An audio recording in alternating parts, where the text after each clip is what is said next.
નમસ્કાર, news capital ગુજરાતમાં આપનું સ્વાગત છે. ન્યૂઝ કેપિટલ ગુજરાતની ટેગલાઇન છે જાણે છે ગુજરાત. જાણે છે ગુજરાત એ તો બધાને ખબર છે, પણ આજે અમારી જોડે એવા વ્યક્તિ બેઠા છે જે કદાચ મારા કરતાં વધારે ગુજરાતને જાણે છે, ગુજરાતને ઓળખે છે. હું વાત કરી રહ્યો છું ધારાસભ્ય અલ્પેશ ઠાકોરની. અલ્પેશભાઈ કેમ છો? જ્યારે સમાજના ઉત્થાનની વાત હોય, સમાજના વિકાસની વાત હોય, ત્યારે અલ્પેશભાઈ હંમેશા આગળ આવ્યા છે, એમણે લીડ લીધી છે. અલ્પેશભાઈ, મારે સૌથી પહેલા સવાલ જ એ પૂછવો છે, અત્યારે એ દિશામાં કેવું કામ ચાલી રહ્યું છે? જો એક વિચારધારા જે ઊભી કરવાની હતી, એ વિચારધારા ઊભી કરવાનું કામ મારું હતું. જે કોમ્યુનિટીમાંથી આવતું, જે સમાજમાંથી આવતું, જે ગામડાઓમાંથી આવું છું, એ ગામડાઓમાં જે બદીઓ જોઈ મેં, અથવા એમાં જે કુરિવાજો જોયા, વ્યસનો જોયા, શિક્ષણનો અભાવ જોયો, આ બધી જ બાબતોને લઈને એક સામાજિક મુહિમ છેડવાનું કામ મારું હતું. તમે જોયું છે કે સ્વામિનારાયણ સંપ્રદાયમાં માનનારા, સ્વાધ્યાયમાં માનનારા વર્ષોના સંતો મહંતોની એક વિચારધારાના કારણે એક આખો પંથ એમાં બદલાવ, આહારના વિકાર, વ્યસનો છોડો, ધર્મ, સંસ્કાર, શિક્ષણ અપનાવો, આ પ્રકારની એક વિચારધારા ઊભી કરવાનું કામ કર્યું. મારું પણ કામ એ જ હતું અને એ જ કામ હું કરી રહ્યો છું. ગામડાઓમાં જ્યાં ગરીબી છે, જ્યાં વિકાસનો અભાવ છે, જ્યાં એ લોકો પાછળ કેમ છે તેના કારણો જાણીને કારણોમાંથી એમને મુક્ત કરવાનું કામ મેં કર્યું. વ્યસન મુક્તિની વાત એટલે કરી કે હું જ્યાંથી આવું છું એ સમાજમાં વ્યસનો ફેશન બની ગયેલી, અને દારૂ પીવું એટલે ફેશન, એમ કે આપણે તો પીએ જ એમ. હવે એમાં વ્યસન મુક્તિની વાત કરવી એ બહુ અઘરું કામ હતું, અને સામાજિક પડકારો પણ ખૂબ હોય. ત્યારે મેં જે જોયું કે વર્ષે દરેક ગામમાં 5, 10, 15 યુવાનો એવા કે દારૂના નશાના કારણે મરી જતા. હવે એ તો જતા રહ્યા, નશો કરીને જતા રહ્યા, એમને ભોગવી લીધું. એની પાછળ એની વિધવા બહેન, એના અનાથ બાળકો, એમની શું દશા થાય, એ પરિવારની શું દશા થાય, એનું ક્યારેય કલ્પના ના કરી. એટલે મેં વ્યસન મુક્તિની વાત કરી, મેં શિક્ષણની વાત કરી કે આધુનિક યુગ છે, તમામ સમાજોનો અભ્યાસ કરી લો, તમામ સમાજો જે આગળ આવ્યા છે તો એ શિક્ષણની ક્રાંતિ થકી આગળ આવ્યા છે. તો મેં શિક્ષણની મુહિમ ઉપાડી. રોજગારની વાત કરી મેં, સારી ખેતીને સારા ધંધા રોજગારની વાત કરીને એમાં બહુ જ મોટા પ્રમાણમાં 80-90% વધારે અમે સફળ છીએ. આજે ગામડાઓમાં એ સવિશેષ ઠાકોર સમાજની સાથે જોડાયેલા એ તમામ સમાજો, એમાં વ્યસન મુક્તિ ખૂબ છે, શિક્ષણ ખૂબ છે, રોજગાર તરફ વળ્યા છે, અને સાચી રાહ તરફ આગળ વધવાનું કામ હતું ને આજે પણ હું કરી રહ્યો છું. મારી સામાજિક કે રાજકીય કોઈ પણ સભા હોય તો એમાં પહેલું જ મારું ભાષણ હોય છે વ્યસન મુક્તિનું, શિક્ષણનું, સાચા ધર્મનું, સંસ્કારનું, અને કુરિવાજોમાંથી બહાર નીકળો. મહિલા સશક્તિકરણની વાત હોય, કુરિવાજોમાંથી બહાર નીકળો, અંધશ્રદ્ધામાંથી બહાર નીકળો, નાનપણમાં જે લગ્ન થાય છે એમાંથી બહાર નીકળો. આ પ્રકારની વાતથી જ મારી વાત શરૂ થતી હોય છે. એટલે રાજકીય માણસ અને સામાજિક માણસનું મિશ્રણ છું. એટલે મારી કોઈ પણ રાજકીય સભા હોય તો પણ વાત તો આ જ કરું છું. એક લોકનેતા હોય તો સ્વાભાવિક રીતે એને લોકોની વચ્ચે જવાનું હોય, અને લોકોના પ્રોબ્લેમ્સ સાંભળવાના હોય, એનો સોલ્યુશન લાવવાનું હોય. તમારી એ પ્રોસેસ શું છે? કારણ કે આજે તમે બધી પ્રોબ્લેમ્સ કીધી, વ્યસન મુક્તિ, શિક્ષણ, અન્ય બધા જે તમે સમસ્યાઓ કીધી, એવી પ્રોબ્લેમ્સ છે એ તમે જ્યારે જનતાની વચ્ચે જાઓ ત્યારે જ તમને એના વિશે જાણ થાય કે કેટલી અંદર સુધી ફેલાયેલી છે. તમે જેમ કીધું કે એક પેશન બની ગયું હતું સમાજમાં, તો એના માટે તમારી પ્રોસેસ શું છે? એટલે આપણે કહું કે એક સંગઠનના એક માળખું ઊભું કર્યું મેં. આની શરૂઆત આમ તો 2009થી થયેલી. એને લોકો સમક્ષ આવતા, ગુજરાત સમક્ષ આવતા, સમાજ સમક્ષ આવતા વાર લાગી છે. હું આપને કહું કે મને યાદ છે એક સભા હતી અહીં આજુબાજુ બાવડાની જ, સાણંદ કે બાવડા, અમદાવાદ જિલ્લાનું જ હતું. ભાષણ ચાલુ હતું મારું, અને મને આક્રમક ભાષણની આદત છે. એટલે ભાષણ ચાલુ હતું, આયોજકે માઇક બંધ કરી દીધું. એટલે તરત કે લાઇટ ગઈ, પણ પંખો ચાલુ હતો. એટલે મને લાગ્યું કે આ મને બોલવા દેવા નથી માગતા, અને તેમ છતાં મેં વગર માઇકે પણ, કુદરતની દેન છે, મા સરસ્વતીની કૃપા છે, મેં વગર માઇકે પણ ભાષણ ચાલુ રાખ્યું. અને સમય જુઓ કે લોકો મને પછી મારું ભાષણ સાંભળવા માટે લોકો રાહ જોતા હતા. એની પ્રોસેસ એ છે કે આ સંગઠન ગુજરાતના બહુ જ, એટલે 23થી વધારે જિલ્લાઓમાં છે, 156થી વધારે તાલુકાઓમાં છે, અને 9200થી વધારે ગામડાઓમાં છે. મેં એક પ્રોસેસ તૈયાર કરી કે દરેક ગામમાંથી એક એવી અમારી કમિટી છે જે વ્યસન મુક્તિની વાત કરે છે, જે શિક્ષણની વાત કરે છે, રોજગારની વાત કરે છે, અને સામાજિક એકતાની વાત કરે છે. એની સાથે ઓબીસી SC ST એકતા મંચની પણ સ્થાપના કરી. એક એવા લોકોની મેં વાત કરી કે વંચિત છે, જેનું પેટ ખાલી છે, જે ભૂખ્યા છે, જેને સાચો રસ્તો બતાવવાનું કામ અમે કર્યું ને એની પ્રોસેસ છે આ. આપને કહું કે મારા વિઝિટરની સંખ્યા પણ ખૂબ હોય છે, એટલે મારા ત્યાં કોઈ ટાઈમિંગ એવું ના કહી શકો. એ સવારે 7 વાગે પણ મારા ત્યાં બેઠા હોય અને રાતના 12 વાગે પણ મારા ત્યાં હોય. મારા ત્યાંના દરવાજા મારી ઓફિસના, મારા ઘરના તમામ માટે ખુલ્લા હોય છે. હું બધાને મળતો હોઉં છું. દરેકની સમસ્યાઓ અલગ અલગ પ્રકારની હોય છે. મારાથી બનતા પ્રયત્નો પણ કરતો હોઉં છું. ઠીક છે, હું એટલો બધો સક્ષમ નથી અત્યારે કે એમના બધા જ પ્રશ્નોનું સોલ્યુશન લાવી શકું, પણ હા, એક ચોક્કસ છે કે મારો ઈમાનદારીનો પ્રયત્ન હોય છે અને એમના જે કંઈ પ્રશ્નો આવે એમાં સીધી જ એમની સામે એ સોલ્યુશન, એ સમાધાન એ લાવવાનો પ્રયત્ન કરતો હોઉં છું. અલ્પેશભાઈ, તમે એવું કીધું તમે એટલા બધા સક્ષમ નથી, તો સક્ષમ ક્યારે થશો? ક્યારે ભૂપેન્દ્ર પટેલ સરકારની અંદર અમે મંત્રી તરીકે તમને જોઈ શકશું? ભારતીય જનતા પાર્ટી એક કેડર બેઝ પાર્ટી છે. એક એવી પાર્ટી છે કે જ્યાં વ્યક્તિએ નક્કી નથી કરવાનું હતું, એનું શ્રેષ્ઠ નેતૃત્વ, પાર્ટીની એક સિસ્ટમ છે, પાર્ટી નક્કી કરતી હોય છે. રાજનીતિમાં કોઈ એવું કહેતું હોય કે ના ના ના મારે તો નથી થવું. રાજનીતિમાં આવેલા દરેક વ્યક્તિને સરપંચ બન્યા પછી એને તાલુકા પંચાયતમાં જવું હોય છે. તાલુકા પંચાયત બેસ્યા એને એવું થાય કે હવે હું ચાલો જિલ્લા અને જિલ્લાની અંદર નેતૃત્વ કરું. જિલ્લામાં આવેલો વ્યક્તિ એવું માને કે હા હવે તો હું ધારાસભામાં જઈને નેતૃત્વ કરું. ધારાસભાવાળા એવું માને કે હવે હું મંત્રી બનું, મુખ્યમંત્રી બનું. પછી એવું થાય કે લાવો હું સંસદમાં જાઉં અને સંસદમાં આખા દેશની અંદર નેતૃત્વ કરું. આ દરેકની અપેક્ષા હોય, મારી પણ અપેક્ષા છે.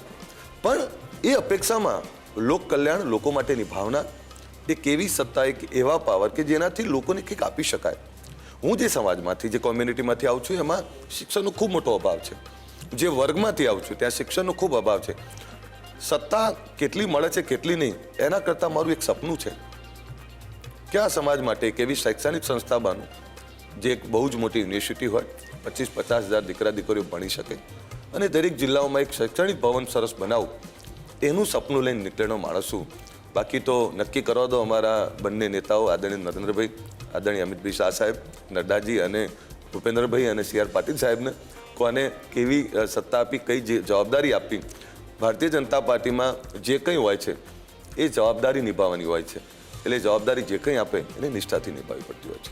જ્યારે પણ અલ્પેશભાઈ ચૂંટણી નજીક આવતી હોય છે ત્યારે ભારતીય જનતા પાર્ટી હંમેશા કોંગ્રેસના OBC સમાજના મોટા લીડર્સ છે એમનો સંપર્ક કરતી હોય છે ને એમને પોતાની પાર્ટી સાથે જોડતી હોય છે. એની પાછળના કારણો કયા છે? શું ભારતીય જનતા પાર્ટી પાસે OBC લીડર્સની કમી છે? નહીં, આમાં મૂળ મુદ્દો એ છે કે પરંપરાગત રીતે જે કોમ્યુનિટીઓ છે, જે કોમ્યુનિટીને એક યા બીજી રીતે ભરમાય અને એક ચોક્કસ પાર્ટીના મતદારોનું લેબલ આપી દેવામાં અને ચોક્કસ પાર્ટીએ એવું અત્યાર સુધી કહ્યું કે અમે તમારા હિતેશુ છીએ, અમે જ તમારો ઉદ્ધાર કરી શકીએ, અમે જ તમારા હક અને અધિકાર અપાઈ શકીએ. આ પ્રકારનું એક માનસિકતા એમનામાં ફિટ કરી દીધેલી. આપને કહું કે એમને એક સૂત્ર આપેલું, ગરીબી હટાવો. ગરીબી અત્યાર સુધી હટી નથી, ગરીબો 100% હટી ગયા. એટલે એ જે મોટો વર્ગ છે એ કોંગ્રેસ પાર્ટીનો મતદાર પરંપરાગત રીતે રહ્યો છે. આદરણીય નરેન્દ્રભાઈ આવ્યા પછી OBCમાંથી ઘણા બધા લોકો છૂટા પડ્યા, સાચું જ્ઞાન આવ્યું, સમજ આવી. અત્યારે જે જમાનો ચાલે છે એમાં નરેન્દ્રભાઈએ કરેલા કાર્યો અને એના કારણે OBC સમાજનો ખૂબ મોટો વર્ગ ભારતીય જનતા પાર્ટી તરફ વળ્યો. પણ જે મોટી કોમ્યુનિટીઓ છે એ મોટી કોમ્યુનિટીઓ અત્યાર સુધી એ કોંગ્રેસ અને કોંગ્રેસની વિચારધારામાં પરંપરાગત રીતે માનતી હતી, એમાંથી મુક્ત કરવાનું કામ એ ભારતીય જનતા પાર્ટીએ કર્યું છે. અને એમાં સાચું એ છે કે હમણાં જ આપણે જોયું છે કે દેશના જે આંકડા આવ્યા એમાં ગરીબી રેખામાંથી 13 કરોડથી વધારે પરિવારો બહાર નીકળ્યા. તો આ છે ગરીબી હટાવવાનું સાચું સાર્થક થયેલું કામ. એ કઈ રીતે હટ્યું? તો નરેન્દ્રભાઈ આવ્યા પછી એમણે જે યોજનાઓ બનાવી એ યોજનાઓને એના લાભો છેવાડાના માણસ સુધી, જરૂરિયાતમંદ સુધી યોજનાઓની ચોક્કસ 100% અમલવારી કરાઈ. તેમ છતાં પાર્ટીને હજુ પણ એવું લાગે છે કે કદાચ આ સમાજને હજુ ફરીથી કોઈ ભરમાઈ ના જાય અને પાછા ના પડી જાય. એટલે ભારતીય જનતા પાર્ટી એ OBCના અને તમામ વર્ગના એ સારા સક્ષમ આગેવાનો છે જે લોકો માટે વિચારી શકે, લોકો માટે સારું કામ કરી શકે. મને કોઈ પાર્ટીમાં એવું જોયું કે સ્ક્રીનિંગ જોડવા માટેની હોય? અહીંયા સ્ક્રીનિંગ કમિટી છે, સ્ક્રીનિંગ કમિટી નક્કી કરે છે કે હા આ રાષ્ટ્રવાદી માણસ છે, હા આ સોશિયલ વર્કર છે, હા આ ગરીબો વંચિતો માટે કામ કરી શકે, હા આ ગુજરાતની અસ્મિતાને જાળવી શકે, હા આ ગુજરાતીઓ માટે ઈમાનદારીથી કામ કરી શકે. આ પેરામીટર નક્કી કર્યા પછી ભારતીય જનતા પાર્ટીમાં એને પ્રવેશ આપવામાં આવે છે ને એમાં આખરી મહોર અમારું શીર્ષ નેતૃત્વ લગાવે છે. એટલે એમાં આ તમે જે કહો છો એમાં પાર્ટી એવું કરવા માગે છે કે આ જે છેવાડાના માણસો છે એ આગળ વધવા લાગ્યા છે તો એમની આ યાત્રા રોકાઈ ના જાય એટલા માટે ઓબીસીના સારા નેતાઓ તમામ વર્ગના સારા નેતાઓને જોડી રહ્યા છે. પોલિટિકલ સવાલ તો મયુરભાઈ પૂછી રહ્યા છે. આપણે થોડું અલ્પેશભાઈ વિશે જાણીએ તો તમે હમણાં જેમ કીધું કે તમે મંચ ઉપર થોડું આક્રમક બોલતા હતા અને માઇક બંધ કરી દેવામાં આવ્યું, તો આ તો એક પ્રકારનું ક્રિટિસિઝમ થયું ને તમારા પ્રત્યે. તો આવા ક્રિટિસિઝમ થતા જ રહેતા હશે. એક લોકનેતાના જીવનમાં આવું હોય તો એની જોડે તમે ડીલ કેવી રીતે કરો? સ્વામી વિવેકાનંદને આંતરરાષ્ટ્રીય ધર્મસભામાં એવું કહેવામાં આવેલું કે તમને 1 કે 2 મિનિટ જ આપીએ છીએ. અને પછી એમણે જ્યારે બોલવાનું શરૂ કર્યું ત્યારે જ લોકોએ કહ્યું કે હવે બોલતા જાઓ. મેં જ્યારે વાત મૂકી ને સાહેબ, ત્યારે સમાજમાં આ પ્રકારની વાતો નહોતી થતી. સ્વાભાવિક છે કે જ્યારે તમે અમુક પરિવર્તન તરફનો વિચારો મૂકો, ક્રાંતિકારી વિચારો મૂકો, રોકવાનું થાય જ. પહેલાં તમને રોકવાનો પ્રયત્ન 100% દરેક ક્ષેત્રમાં થઈ શકે, પણ એ પછી મેં જે વાત મૂકું છું, હું જે વાત મૂકું છું એની વાત જાહેર મંચ ઉપરથી મૂકું છું. જે પીડા એની છે એ પીડાને કોણ મૂકે છે તો એ પીડાને હું મૂકું છું. લોકો સાથે જ્યારે ડાયલોગ કરતો હોઉં છું ત્યારે એ ડાયલોગમાં એના અંતરમાં કેટલી સમસ્યાઓ પડી છે, એની પોતાની શું તકલીફો છે, એની પોતાની સમસ્યાઓ શું છે, શા કારણે એની આ દશા છે, તો એને એક પ્લેટફોર્મ પર મૂકવાનું કામ કર્યું. વિચારધારા મૂકી. આગળ આવું છે તમામ સમાજોની સાથે ચાલો. આગળ આવું છે તો શૈક્ષણિક ક્રાંતિ તરફ આગળ વધો.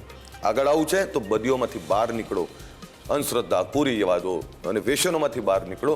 આગળ આવું છે તો પછી ધંધા રોજગાર તરફ આગળ વધો. આગળ આવું છે તો દુનિયાને પોતાની મુઠ્ઠીમાં કરવાની વાત કરો.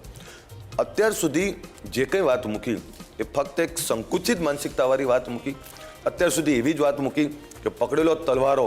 હવે મને અત્યાર સુધી એ જવાબ નથી મળ્યો કે આ તલવારો કોની સામે પકડવી છે, કોને મારવી છે તલવારો.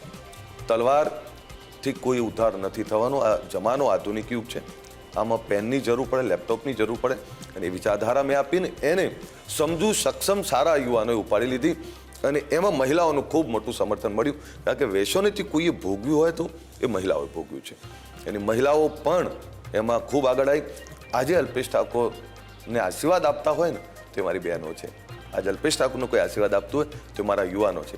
અને આજે અમારા જે ધોળી પાઘડીના આગેવાનો બેઠા હોય, હું જતો હોઉં એમના પગે પડતો હોય ને ત્યારે છાતી ખોલાઈને આમ હાથ ઊંચો કરે છે કે જે અમે નથી કરી શક્યા તું કરે છે, અમે તને આશીર્વાદ આપીએ છીએ કે રોકાતો નહીં. સ્વામી વિવેકાનંદે બ્રધર્સ એન્ડ સિસ્ટર એનાથી સ્પીચ ચાલુ કરી હતી અને પછી બધા સાંભળતા રહી ગયા હતા. બીજો એક સવાલ એ છે કે ભારતીય જનતા પાર્ટીમાં છે ને એકદમ શિસ્ત જોવા મળે, ડિસિપ્લિન જોવા મળે અને એકદમ બેઝ લેવલથી કામ થતું હોય એવું આપણને ખબર પડે. મીડિયામાં અમારી જોડે જે સમાચાર આવે એનાથી સ્પષ્ટ થઈ જાય કે ડિસિપ્લિનથી કામ થઈ રહ્યું છે. અને અત્યારે આ એક જ એવી પાર્ટી છે જે ડિસિપ્લિન આટલું જાળવી રહી છે જેટલું હું ઓબ્ઝર્વ કરું છું એ પ્રમાણે. તો એની પાછળનું શું કારણ છે? ખરેખર એટલું ડિસિપ્લિન જાળવવા માટે શીર્ષ નેતૃત્વ જે સ્ટ્રિક્ટ થાય છે? આપણે ત્યાં આર્મી અને પોલીસને ડિસિપ્લિન ફોર્સ કહીએ છીએ આપણે. એમાં ક્યારેય કોઈ ગુટબાજી સંગઠન એની છૂટ નથી. ભારતીય જનતા પાર્ટીમાં પણ એવું છે. અને શિસ્તની એટલી જરૂર હોય. કોઈ સંગઠન, કોઈ પાર્ટી તો જ ચાલે જેમાં શિસ્ત હોય. શિસ્ત ના હોય તો કોઈ આમ દોડતું હોય, આમ દોડતું હોય, એ બધું વેર વિખેર થઈ જાય. એટલે કોઈ પણ પાર્ટી અને કોઈ પણ સંગઠનમાં શિસ્ત હોય તો જ ચાલે. આ પાર્ટીમાં શિસ્ત એ છે કે આ શિસ્ત એ કમળ એ નિશાન માટેનું છે. વ્યક્તિ આવતા જતા રહેવાના, પણ એ કમળ જે રહ્યું એ કમળ માટેનું શિસ્ત છે ને એ જ એક વિચાર નાખવામાં આવે છે કે વ્યક્તિઓ આવતા જતા રહેવાના, દરેક ચૂંટણીએ પ્રતિનિધિ બદલાતા રહેવાના, પણ એ ભગવો કલર ને ભગવા કલરમાં રહેલું એ કમળ એને તારે વફાદાર રહેવાનું છે. એની જ આ શિસ્તબદ્ધ પાર્ટી છે. અને એટલે જ બધા જ કાર્યકર્તાઓના, ઘણા કાર્યકર્તાઓના અથાગ પરિશ્રમના કારણે, એ નાનાથી લઈને મોટા કાર્યકર્તાઓના અથાગ પરિશ્રમના કારણે આજે સમગ્ર વિશ્વની સૌથી મોટી પાર્ટી બની છે. ત્યારે તમે જુઓ અમારું રાષ્ટ્રીય અધિવેશન, આદરણીય નરેન્દ્રભાઈ 4-5 કલાક આખો દિવસ બેસી રહ્યા અને બધા બેઠા 4-5 કલાક તમારે ચૂપચાપ બધું સાંભળવું, બેસવું. જ્યારે આટલું મોટું વ્યક્તિત્વ, એક યુગ પુરુષ કહેવાય છે હવે તો, અને આખું વિશ્વ જેની લોહા લે છે, એ પણ એક શિસ્તબદ્ધ રીતે બેઠા હોય, આથી વિશેષ આનો મોટો દાખલો ના હોઈ શકે. અલ્પેશભાઈ, લોકસભાની ચૂંટણી આવે છે રાહુલ ગાંધીએ ભારત જોડો યાત્રા ચાલુ કરેલી છે અને હવે તો ગુજરાતની અંદર પણ 3 દિવસ આવવાના છે. ભારત જોડો યાત્રા કઈ રીતે જુઓ છો તમે? એટલે મારું આમ તો મારે સલાહ ના અપાય, એમની પાર્ટીનો વિષય છે, પણ તો પણ સલાહ આપી દઉં વણ માગી. એકચ્યુઅલીમાં એમણે ભારત જોડો યાત્રા બંધ કરી દેવી છે. એટલે કે જ્યાં જ્યાં જઈ રહ્યા છે ત્યાં આગળ બધો રસ્તો સાફ થઈ રહ્યો છે. એટલે મને એવું લાગે છે કે એમની જ પાર્ટીના કાર્યકર્તાઓને એમના તરફથી વિશ્વાસ ઉઠી ગયો છે અને ભારત જોડો યાત્રા જ્યાં જ્યાં ગઈ છે ત્યાં કોંગ્રેસમાં ભંગાર થયું છે. અને એકચ્યુઅલીમાં ભંગાર થવાના બીજા કારણો પણ છે. આદરણીય નરેન્દ્રભાઈ માટેનો આખા દેશની જનતાનો જે ભરોસો છે, આદરણીય નરેન્દ્રભાઈ માટે લોકોનો જે અખૂટ પ્રેમ છે, એ જોઈ અને તમામ લોકો પ્રભાવિત છે. અને પ્રભાવિત છે ને એમને બધાને એવું લાગે છે કે આ જ માણસ આખા દેશને નવી ઊંચાઈ લઈ જઈ રહ્યા છે. તો એમાં આપણે ખિસકોલીનું કામ કેમ ના કરીએ? એમાં આપણે એના સહભાગી કેમ ના બનીએ? આ જે સારા સત્કાર્યો કરી રહ્યા છે, મા ભારતીને પરમ વિભવ પર લઈ જવાનું જે સપનું આપણને બતાવ્યું તે પૂરું કરી રહ્યા છે, તો પછી આપણે એમની સાથે કેમ ના જોડાઈએ? એટલે જ્યાં જ્યાં યાત્રા જાય છે ત્યાં ત્યાં પોતાના અંતરાત્માના અવાજથી નરેન્દ્રભાઈની વિકાસ ગાથાની અંદર બધા જોડાઈ રહ્યા છે. એટલે મારે તો એવું માનવું છે કે હમણાં એમને ભારત શેના માટે, ક્યાં તૂટેલું ક્યાં છે? 370ની કલમ આદરણીય અમિતભાઈ સંસદમાં બોલતા હોય, એ 370નો મુદ્દો કેટલા વર્ષોનું પેન્ડિંગ હતું, તે મુદ્દાનું સોલ્યુશન પણ આદરણીય નરેન્દ્રભાઈ અને અમિતભાઈ લાયા છે.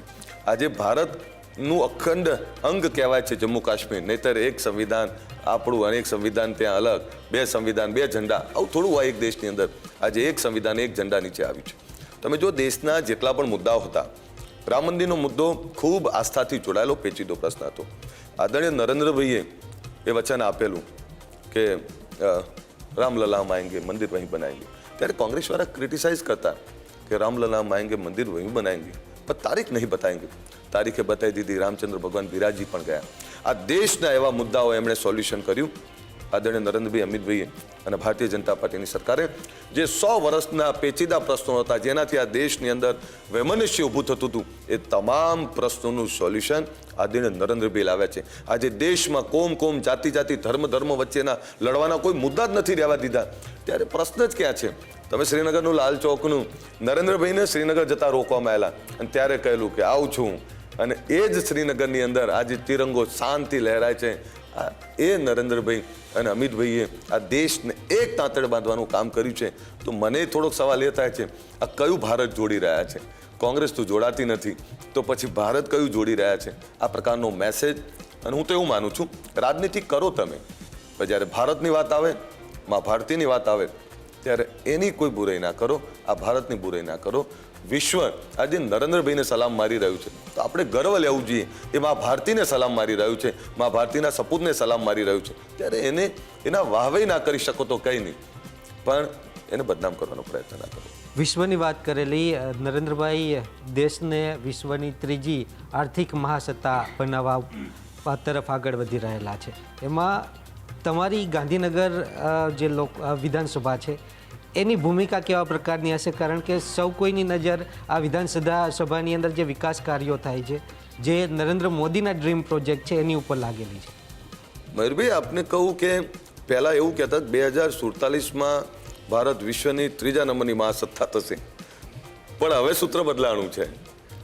2030 પહેલાં જ ભારત 3જા નંબરની સૌથી મોટી તાકાતવર ઇકોનોમી બની જવાની છે. અને 2047માં તો નંબર 1નું સપનું હવે જોવા લાગ્યા છે, જે સપનું જોવાની પણ હિંમત નહોતું કંઈ કરતું. અને એક આંકડા એવા આવે છે કે 2047માં 100% આપણે નંબર 1 થઈ જઈશું. મારી વિધાનસભાની વાત કરું ત્યાં ડ્રીમ પ્રોજેક્ટ છે નરેન્દ્ર મોદી સાહેબનો ગિફ્ટ સિટી. હવે મને જે ત્યાં ડેવલપમેન્ટ થઈ રહ્યું છે, કરોડો રૂપિયા, ઇન્ટરનેશનલ ઇન્વેસ્ટર આવી રહ્યા છે, બધા આઈટીની મોટી મોટી કંપનીઓ આવી રહી છે, અને એ લોકોના બધાના સહયારા પુરુષાર્થથી ગિફ્ટ સિટી ઇન્ટરનેશનલ તર્જ ઉપર થઈ રહેલું, ડેવલપ થઈ રહેલું આ શહેર છે. તમે ક્યારેક રાત્રે ગિફ્ટ સિટીમાં આટો મારો તો તમને એવું લાગે કોઈ બીજી કન્ટ્રીમાં આવી ગયા છે. એ પ્રકારનું એક સુંદર ગિફ્ટ સિટી તૈયાર થઈ રહ્યું છે. અને એની સાથે મારું જે વિધાનસભા છે, ગાંધીનગર અમદાવાદ વચ્ચેનો નવો ડેવલપ થતો એરિયા છે. દોસ્તો, પહેલાં છે ને એક લાઇટનો થાંભલો માગવો હોય ને તો નેતાઓની આખું ગામ રાહ જોતું હોય. નેતા આવે 6 મહિને અને પછી કે સાહેબ થાંભલો નાખી આપો ને, સાહેબ પાછા આમ પોરા 20-25 હજાર રૂપિયા આપવાના, એમાં તો કેટલું એહસાન જતા આવે. સાહેબ, આપણું બધાનું સદનસીબ છે કે આપણાને બે મહાવિભૂતિ મળી અને એમાં મારું તો સદનસીબ એ છે કે અમિતભાઈ અહીંયા લોકસભાના સંસદ છે. સાહેબ, આવા સંસદ 23,000 કરોડથી વધારાનું કામ આ ગાંધીનગર લોકસભાની અંદર સંસદ તરીકે કરવું આ કોઈ નાની વાત નથી ને એ દરિયો બાજુમાં હિલોળા મારતો હોય તો એના છાંટાએ મારી બાજુ આવે છે ને એ સુનામી જેવા આવે છે. એટલે સાહેબની લોકસભા અને એમાં ઘણો વિભાગ એવો છે કે અડધું વોર્ડ એમનામાં જતું હોય, અડધું મારામાં આવતું હોય. એટલે સાહેબ 1,000 કરોડ આપવા આવ્યા હોય ને તેમાંથી 200-500 કરોડ મારી બાજુએ આપીને જાય છે. એટલે આ એક એવો વિસ્તાર ડેવલપ થઈ રહ્યો છે કે અમદાવાદ ગાંધીનગર વચ્ચેનું એક સપનાનું શહેર, એક સુંદર સુવિધાવાળું શહેર અને તેના રોડ રસ્તા, પાણી, ગટર વ્યવસ્થાઓ તો હોય પણ એની સાથે એક સુંદર સુવિધાવાળું શહેર જ્યાં તમામ પ્રકારની સુવિધા હોય એ પ્રકારનું શહેર તૈયાર થઈ રહ્યું છે. હું નરેન્દ્રભાઈ અમિતભાઈનો આભાર માનું છું કે મને આવી જગ્યાએ નેતૃત્વ કરવાનો મોકો આપ્યો, મને આટલી સરસ જગ્યાએ એક પ્રજાની સેવા કરવાનો મોકો આપ્યો. એટલે હું બહુ જ ઈમાનદારીથી કામ કરવાનો પ્રયત્ન કરતો હોઉં છું અને હંમેશા મારા ઉદરમાં એક જ વાત હોય છે કે આ બંને સાહેબને ક્યાંય પણ માઠું લાગે કે મારાથી કોઈ ભૂલ થઈ જાય એવો એક પણ ચાન્સ આપવા નથી માગતો. મારા બંને સાહેબોને એવું થવું જોઈએ કે અમે જે દીકરાને ભરોસાથી અહીંયા લોકોની સેવા માટે મૂક્યો છે તો એ ભરોસામાં સવાય ઉતરે એ પ્રકારના કામ કરવાનો પ્રયત્ન કરું છું. અલ્પેશભાઈ, એક નવો પ્રયોગ ચાલુ કરેલો હતો કે સાયકલ લઈ અને લોકસંપર્ક કરવો. કેવા પ્રશ્નો આવતા હતા, લોકો કઈ રીતે જોડાયેલા? એટલે આપને કહું, હજુ ચાલુ નહીં કર્યું મેં. એકચ્યુઅલીમાં શું થાય છે આપને કહું કે બાઇકો લઈને નીકળું છું. વરસાદ હતો ત્યારે હું બધી જગ્યાએ ગાડીઓ લઈને ગયેલો. મેં જોયું મારી વિધાનસભાના આ ભૂપેન્દ્રભાઈનો આભાર માનું, મારા મુખ્યમંત્રીનો, કે મેં કહ્યું સાહેબ આ મારી વિધાનસભાના આ રોડો રિપેરિંગ કરવા પડેવા છે, આ રોડોની હાલત દયનીય છે. સાહેબે એકી જ હાડકે 128 કરોડથી વધારે રૂપિયા ફાળવી અને મારી વિધાનસભાના બધા જ રોડો રિપેરિંગ કરી દીધા. અહીંયા જે કંઈ નાની મોટી જરૂરિયાતો છે, લોકોની જરૂરિયાતો કેવી છે, ક્યાંક રોડ તૂટેલા છે તો એને રિપેર કરવા છે. લોકોની જરૂરિયાત એવી છે કે અમે અહીંયા સારા ગજીફો બને, અહીંયા સિનિયર સિટીઝન માટે બેસવાની વ્યવસ્થા સારી હોય, અહીંયા સ્ટાર્ટઅપ માટે એક એવા સ્પોટ બનાવીએ કે જ્યાં સ્ટારબક્સમાં બેસે એના કરતાં અહીંયા મફત એમને વ્યવસ્થા ઊભી થાય એ પ્રકારના ગજીફોનું આવતી સાલથી અમે ચાલુ કરવાના છીએ. અહીંયા જે કંઈ વ્યવસ્થા છે એમાં સુશોભનની એની જરૂરિયાતો વધારવાની, એ સારા ઓડિટોરિયમ હોલ હોય, સારા બાગ બગીચા હોય કે સારી લાઇબ્રેરીઓ હોય, આ પ્રકારની વ્યવસ્થા ઊભી કરવાની જવાબદારી છે. અને એમાં રાજ્ય સરકાર ખૂબ ઈમાનદારીથી મદદ કરે છે. અને ભૂપેન્દ્રભાઈ તો ડેવલપમેન્ટની વાત આવે ને તો ક્યાંય રોકાતા નથી. અલ્પેશભાઈ, બીજો એક પર્સનલ સવાલ, તમે વાંચો છો ખરા? સાચું કહું, વાંચ્યા વગર તમને ભાષણ ના આવે. અને વાંચનનો શોખ મને મારા પિતાશ્રી તરફથી મળ્યો અને મારા પપ્પાના ઘણા બધા ફ્રેન્ડ એ સાહિત્ય પરિષદ સાથે જોડાયેલા.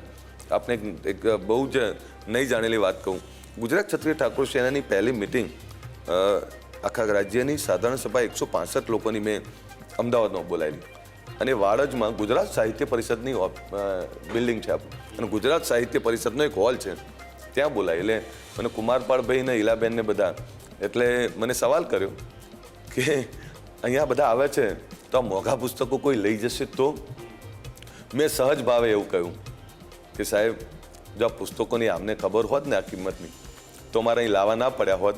હું એટલું ચોક્કસ કહું કે આ પુસ્તકને અટશે નહીં, પણ એટલું જ અપેક્ષા રાખું છું કે અહીંથી જાય પછી આ પુસ્તકોની કિંમત સમજે ને એ પ્રકારે એટલે જ અહીંયા બોલાવું છું. અને સાહેબ આજે પરિસ્થિતિ એ છે, ગામડે ગામડે લાઇબ્રેરીઓ, ગામડે ગામડે મફત શિક્ષાના ક્લાસો. અમે શૈક્ષણિક ક્રાંતિ ઊભી કર્યા પછી હું માનું છું, ઓફિશિયલ આંકડો ના કહી શકું પણ 10, 15, 20 હજારથી વધારે દીકરા દીકરીઓ છેલ્લા 10 વર્ષમાં સરકારી નોકરીમાં આવ્યા છે. આ બદલાવ છે. મને વાંચવાનો શોખ બહુ છે, મને તમામ વસ્તુઓ હેરિટેજનો પણ ખૂબ શોખ છે, મને ટ્રાવેલિંગનો ખૂબ શોખ છે અને સાચું કહું ને મને નવું નવું જાણવું ગમે છે, મને લખવાનો ખૂબ શોખ છે. તમે મારા ત્યાં મારા ફ્રેન્ડ કોઈ આવે અને હું ડાયરી પકડો તારે તું કે કઈ ડાયરી ના પકડતો. મને પેનનો ખૂબ શોખ છે, મારી જોડે પેનોનું સારું કલેક્શન છે, મને લખવાનો ખૂબ શોખ છે. શું લખો? એટલે ધારો કે કોઈ વિઝિટર આવે છે ને તો એ વિઝિટર શું બોલે છે, કદાચ કોઈને આવી આદત નહીં હોય, એ વિઝિટર શું બોલે છે ને દીઠા શબ્દ લખું છું અને તારીખ, વાર, નામ, વાર ને એ શું બોલે છે દરેક એના નામવાર લખું છું. એટલે ક્યારેક એવું થાય કે અમે આવ્યા હતા ને આ વાત કરી તો હું ડાયરી તરત ખોલું કે તમે દિવસે તમે આવું બોલ્યા હતા, અમે લખ્યું હતું. એટલે મને લખવાનો ખૂબ શોખ છે, વાંચવાનો ખૂબ શોખ છે. અને દરેક નેતાએ નહીં, દરેક સામાન્ય લોકોએ બાહ્ય જ્ઞાન, આંતરિક જ્ઞાન અને વાંચવું જોઈએ. ઇતિહાસ, હિસ્ટ્રી પણ વાંચવી જોઈએ. અને દુનિયામાં શું ચાલી રહ્યું છે એ પણ વાંચવું જોઈએ. સંકુચિત માનસિકતામાંથી તો જ નીકળશો. જો આ પુસ્તકની દુનિયામાં તમે ઇન્વોલ્વ થશો તો સંકુચિત માનસિકતામાં ક્યારે નહીં રહી. અલ્પેશ ઠાકોરને બીજો એક ફોટોગ્રાફીનો પણ શોખ છે. એ કેવા પ્રકારનો છે? કેવા કેમેરા યુઝ કરે? મયુરભાઈ, મારી જોડે કેમેરાઓનું સિલેક્શન મારું બહુ મોટું છે અને કેમેરાઓ વર્ષોથી વાપરું છું. મારી જોડે દરેક પ્રકારના કેમેરા છે અને મને ફોટોગ્રાફીનો શોખ છે. એટલે કદાચ ઘણીવાર કોઈ ફોટા પાડતો હોય ને ત્યારે હું ઘણો દુઃખી થતો હોઉં કે કાશ હું ફોટોગ્રાફર હોત તો હું કેટલા સરસ ફોટા પાડતો. મેં આપણા ફોટા પાડેલા છે, મેં ઘણા બધા મિત્રોને ફોટા પાડેલા છે. એટલે પ્રોફેશનલ ફોટોગ્રાફર મારા ફુવા હતા, એ પ્રહલાદ ફુવા. મારે એકવાર બહુ વર્ષો પહેલાં મેં એવું કહ્યું કે ફુવા ફોટોગ્રાફીમાં શું ધ્યાન રાખવાનું? ત્યારે એક વસ્તુ એ બહુ પ્રોફેશનલ હતા, એટલે મને કે કોઈ પણ ફોટો પાડે તો પાછળનું બહુ વિચારવાનું નહીં, તારે એનો ફેસ જે વસ્તુ તારે લેવી છે એને સેન્ટરમાં રાખજે, પાછળનું બધું આવી જશે. અને પછી વારંવાર હું ટિપ્સ લેવા જતો. બહુ સારા ફોટોગ્રાફર હતા અને હું એટલું ચોક્કસ કહું કે હું પ્રોફેશનલ ફોટોગ્રાફર નથી પણ એક સારો ફોટોગ્રાફર છું. હું જ્યાં પણ ફોટા પાડું એટલે મને આ બધો શોખ છે. તમે મોબાઈલ પણ હું બદલું છું તો એનું ફક્ત કારણ એના કેમેરા જોઈને મોબાઈલ બદલતો હોઉં છું. અને મને શોખ છે, ઘણા બધા શોખ છે. મેં કહું ટ્રાવેલિંગનો શોખ છે, પણ એ સાથે લોકો સાથે રહેવું મને વધારે ગમતું હોય છે. અલ્પેશ ઠાકોરની આ સફળતા છે એની અંદર એમના ધર્મપત્નીની ભૂમિકા કેટલી? જો મારી સફળતામાં બે લોકો છે. મારા રોલ મોડલ હંમેશા મારા પપ્પા રહ્યા છે અને મારી વાઈફ. મારા પપ્પાથી હું બહુ ડરું, આજે પણ ડરું અને પહેલાં ડરતો હતો, પણ મારી વાઈફ આવ્યા પછી હું બહુ શાંત સ્વભાવનો થઈ ગયો. નહીં તો સાચું કહું ને, સ્કૂલમાં એક તોફાની, કોલેજનો એક તોફાની છોકરો, ક્યારે મારા સાહેબોએ કલ્પના નહીં કરી હોય કે આ તોફાની છોકરો એક દિવસ આ ગુજરાતનો આટલો મોટો નેતા બનશે. પણ મારી વાઈફ આવ્યા પછી બહુ જ શાંત થયો. અને મારા લવ મેરેજ છે, મારી વાઈફ બ્રાહ્મણ છે અને હંમેશા એ ખુશ હોય ને તો જ મને કામ કરવાની ધગશ થાય. કદાચ એ નારાજ હોય ને એનો ચહેરો કોઈ નહીં વાંચી શક્યું, હું એકલો જ વાંચું. મને ખબર હોય કે એ શું વિચારે છે. એટલે એને પૂછું ને તો કે કંઈ નહીં. મેં કીધું મેં 25 વર્ષ તારી જોડે કાઢ્યા છે, તારા મનમાં શું ચાલે, મને એ શું ચાલતું એ પણ મને ખબર હોય. અને મારી સફળતામાં આ બંને લોકો, અને સાચું કહું નહીં, એમણે મને દિશા આપી. બાકી મને આટલો મોટો બનાવવાનું કામ આ ગરીબ વંચિત ઠાકોરોએ કર્યો છે. મને મોટો સફળ બનાવ્યો છે આ લોકોએ, કે એક લબરમુછિયા યુવાને વાત મૂકી અને લાખો લોકોએ ઉપાડી લીધી. મને મોટો કરવામાં એ લોકોનો રોલ મોટો છે. પરંતુ નેતાના ઘરમાં આવકારો ના હોય ને તો લોકો ના જોડાય.